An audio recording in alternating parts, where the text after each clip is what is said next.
ज्वारीचं धिरडं मऊ तोंडात टाकलं की विरघळतं असं आहे आणि बरोबर आंब्याचा रस. क्या बात आहे. खूप अफलातून कॉम्बिनेशन. नक्की ट्राय करा. नमस्कार मंडळी, मधुराज रेसिपी आवडतात ना? मग चॅनल सबस्क्राईब करा आणि बेल आयकॉनवरही क्लिक करा. खूप खूप धन्यवाद आणि शुभेच्छा. नमस्कार, मी मधुरा. मधुराज रेसिपी मराठीमध्ये तुम्हा सर्वांचं खूप खूप खूप मनापासून स्वागत. आज आपण ज्वारीचं धिरडं कसं बनवायचं ते बघूयात. माझी आजी बनवायची. स्पेसिफिकली आमरसाबरोबर हे धिरडं खूप अफलातून लागतं. मराठवाड्यामध्ये साधारणपणे बनवलं जातं. मेथड वेगवेगळ्या असू शकतात. हे मी माझी आजी ज्या पद्धतीने बनवायचं तसं बनवते. तर इथे 1 कप ज्वारीचं पीठ आहे. खूप खमंग लागतं हे. त्यामध्ये पाव कप आपण गव्हाचं पीठ घालतो. याच्याऐवजी तुम्ही तांदळाचं पीठ घातलं तरी चालेल. त्यानंतर 1-2 चमचे बारीक रवा, मीठ घालायचं चवीपुरतं. इथे अर्धा चमचा जिरा आहे आणि पाव चमचा ओवा हातामध्ये घ्यायचं. हलकंसं असं भरड करून घालायचं, म्हणजे मग याचा फ्लेवर छान रिलीज होतो ओव्याचा आणि जिऱ्याचा. त्यानंतर लसूण आणि हिरवी मिरचीचा ठेचा, 7 ते 8 लसूण पाकळ्या, 4 ते 5 हिरव्या मिरच्या आणि आता पाणी घालायचं आणि याचं मस्त असं सरसरीत बॅटर करून घ्यायचं.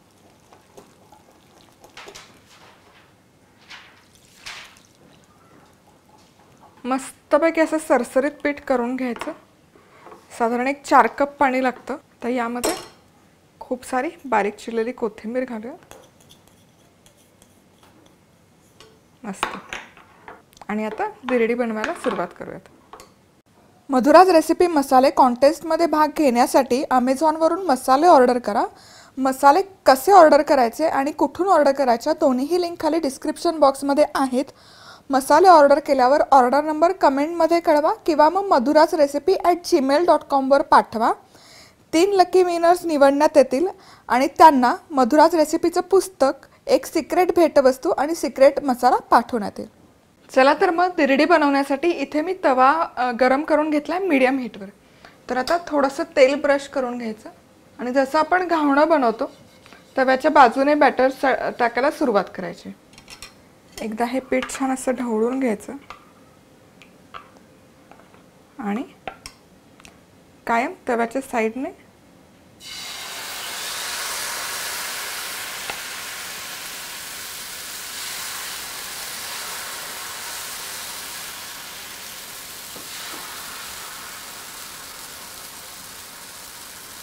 झाकून वगैरे ठेवायची गरज नाही आहे.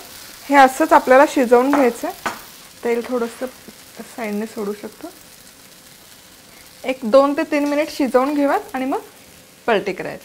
चला तर मग धिरडं हे खालच्या बाजूने छान असं खरपूस सोनेरी भाजून झालं की मग मस्त पलटी करायचं.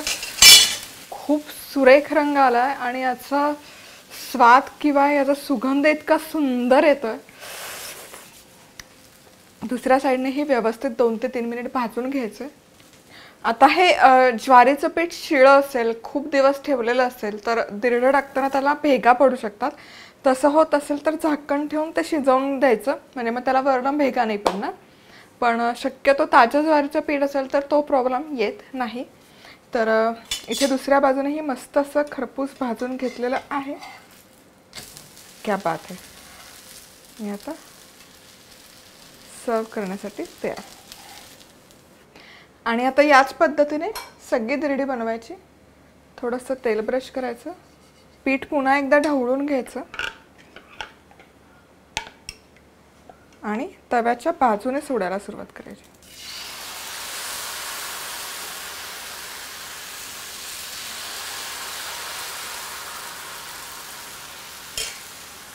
छान खरपूस सोनेरी रंग येईपर्यंत भाजून घ्यायचं.